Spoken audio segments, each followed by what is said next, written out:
Good morning, everybody. I'm going to talk today about authenticity, which for me is a massive one, absolutely enormous. I named my website after it, and I'm not even sure when I named it, even then, if I realized just how enormous it is. I reckon authenticity, it's kind of close to I think I named it on my website the Big Kahuna. I think there's sort of the holy grail might be authenticity, because when you find someone who is totally authentic, they just own themselves. So here's the complicated thing about authenticity. I personally, just my personal opinion, I think that authenticity is a result. I'm not sure it's useful to aim for authenticity as a goal to strive towards. I think it's simply a derivative of doing the work. Okay. So it's kind of complicated. I don't reckon there is a path that I can teach someone or promote to discover the authenticity inside of them.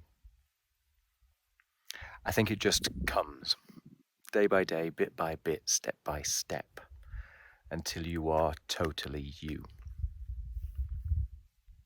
So you attain authenticity by owning yourself fearlessly,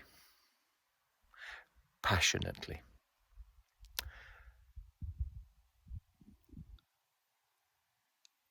Like it's the bedrock of truth within you, and that it's okay to express that, and it's okay not to. It's okay to be quiet. So there's nothing to push against when you're being authentic. That's why I don't think it's worth aiming for it as a goal, because I think there's a kind of an oxymoron.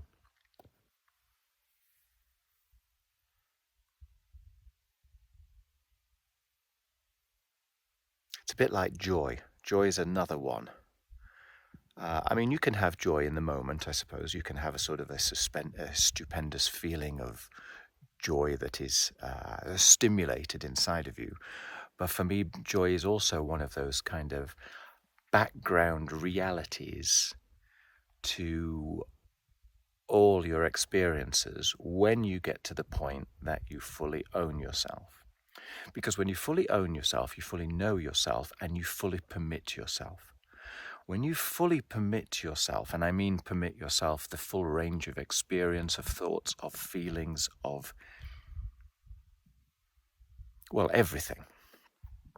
That's where the sense of joy comes from, right? It's a sense of massive, glowing, thankful, loving, kind energy. That's joy, in a way. Authenticity is like a rock. That's why I kind of did it here, because it's like rock, and so authenticity came to me.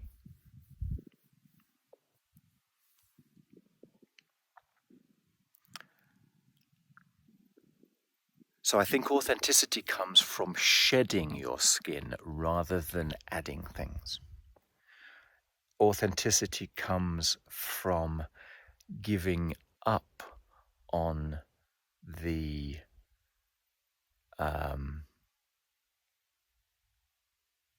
frivolous things in life. Giving up on other people's stories about how you should live your life. Giving up on the notion of what it is to be normal. This makes me smile even when I think about it. It's permitting yourself to be abnormal, right? You can put that in a positive light and say permitting yourself to be the unique, extraordinary example of humanity that you are, if that pleases you. But the reality of the situation, I suspect, is more along the lines of I'm permitting myself to be abnormal. Because that's setting you up to be judged as being you rather than as fitting in. And I think that's why authenticity is a result of rather than a goal in itself. Because it's uncomfortable getting to the point of not needing to fit in.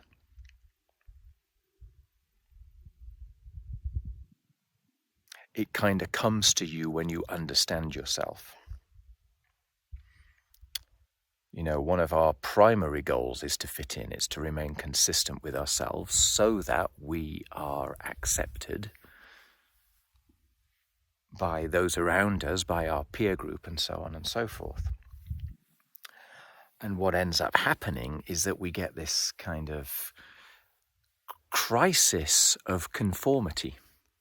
And you can see this all around us.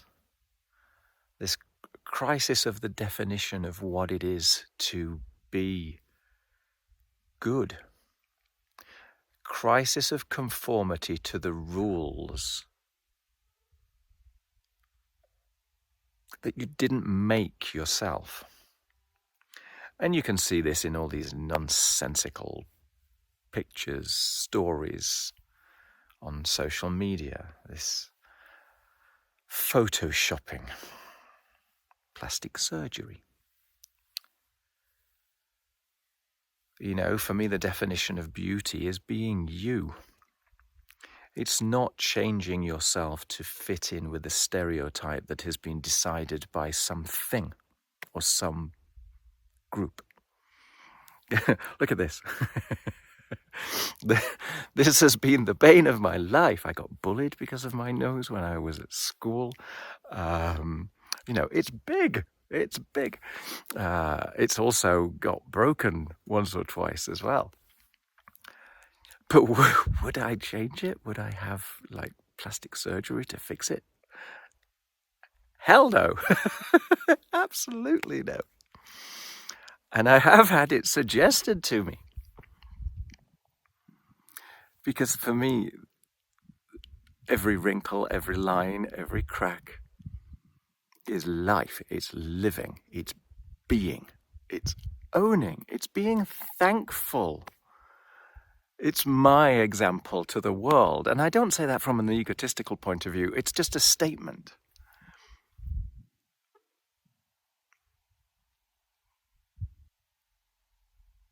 And authenticity knows authenticity. So when I look at somebody who has this life painted on their face that does not fit in with the conformed expectation of beauty, for me, that's incredibly beautiful. It's fascinating. I mean, people are generally fascinating anyway. But why would you scrub that away and become average? So yeah. So how do you become authentic? And as I say, it's more like peeling away an onion than it is going towards a goal. You peel away the stories about yourself. You peel away the expectations that you have for yourself that it turns out were kind of inherited, that you didn't make those expectations yourself. And you come to own your own experience, your own feelings. And here we go again. You take responsibility. You choose your responses. You mark your own scorecard. You get to grips with what it is that you are and what is important to you, what your values are.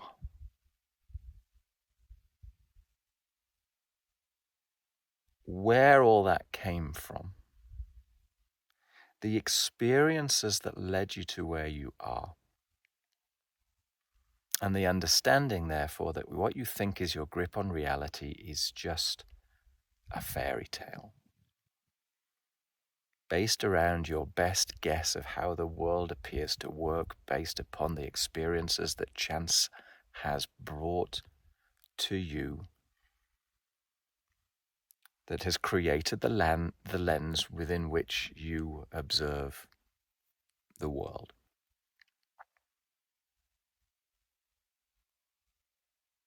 And that diminishes the ego, because it means you ain't necessarily right, and it ain't necessarily so. But it feels right, and it feels good, and it feels settled. And when you feel settled, you no longer need to prove yourself. You no longer need other people's approval. You already have the approval and the acceptance inside of yourself. And so the truth within you is able to express itself authentically. There we are, there's the word.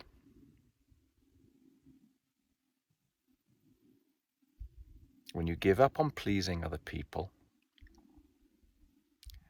when you accept that they are also running through their roles, seeing the world through the lens of their experience, and who's to say what's right or wrong, and that we're all in this soup,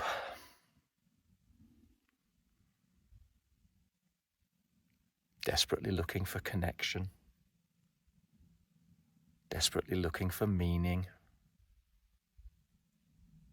grappling with the idea of our existence, our impending death, the impermanence of everything.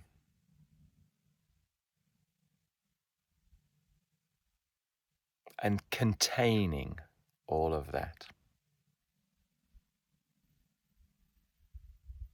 So it's neither exploding nor contracting, but it's simply existing within and around us.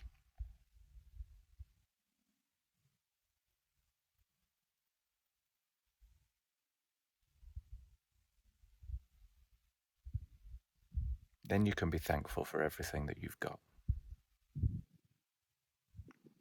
Everything that the world kinda is or isn't.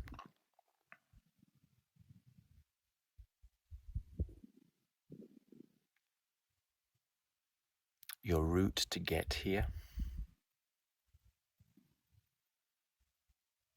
all the experiences that brought you here step by step.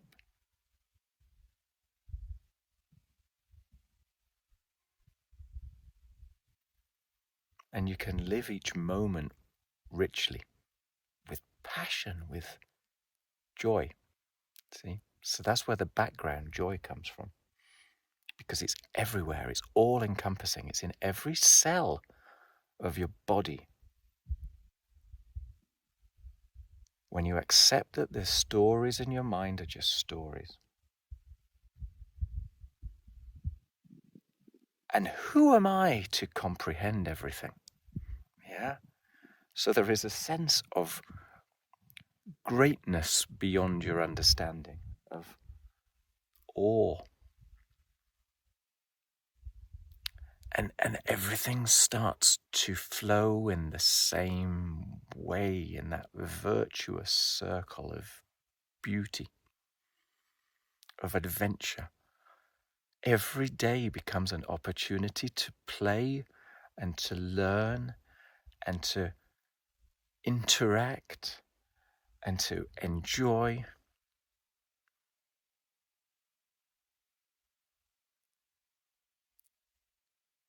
And to live the roller coaster of life, whatever that may bring. Because you can trust yourself, right? Through authenticity also comes self-assuredness. It's not so much self-esteem as it's that rock inside of you. It's this rock that's here. You have a bedrock of you. So you're emotionally stable or more stable. You can be knocked off kilter, like a compass can get bounced around, but it always goes back to north.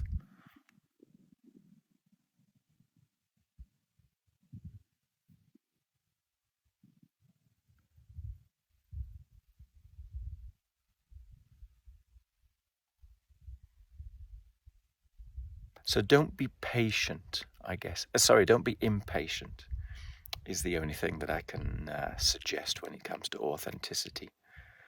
In fact, own the meanings behind the impatience. Dig into the impatience. Dig into the wantings. And when all of that can be released and relaxed up into the sky or down to the river,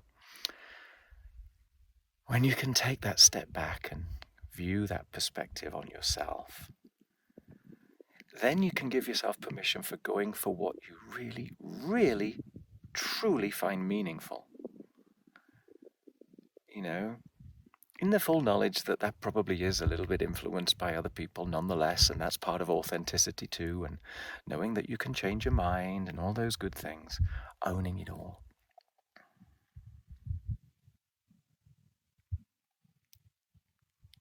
Hence the big Kahuna, hence the holy grail of authenticity. I hope that makes sense.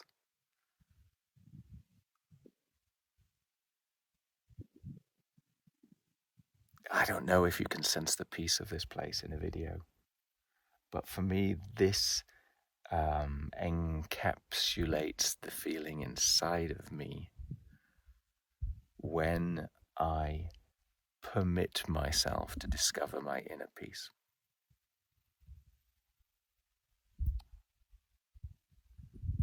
And it sounds a bit conceited, but it's kind of silent and beautiful. But that's just by my definition, right? And who am I? But yeah, peace.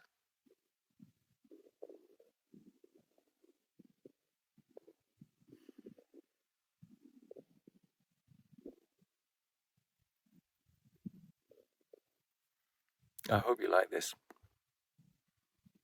Came a long way to do these kind of videos, to set myself up so that people could see a sort of a contextually relevant background to the stories that I'm saying, because my journey has kind of been linked with all this stuff. And I find it a very useful metaphor in so many ways for life. You've got the winding river, you've got layer upon layer that's been eroded away. You've got the sun rising every day.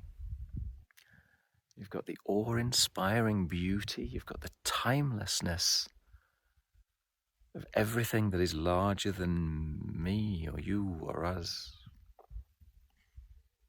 Unestimable beauty. There you go. I hope that's useful. Maybe it's just poetic. Who knows? It certainly feels quite poetic. And yeah, it's unfortunate I can't give you a route to authenticity. It's just the end result. But maybe some of the words in there give you a hint as to where to look. All right, take care. Thanks for watching. As usual, if you find something interesting, contact me. If you want to ask something, feel free. And if you're curious, go have a look at my other videos, which bit by bit are going to be populated on there. All right, take care. Bye.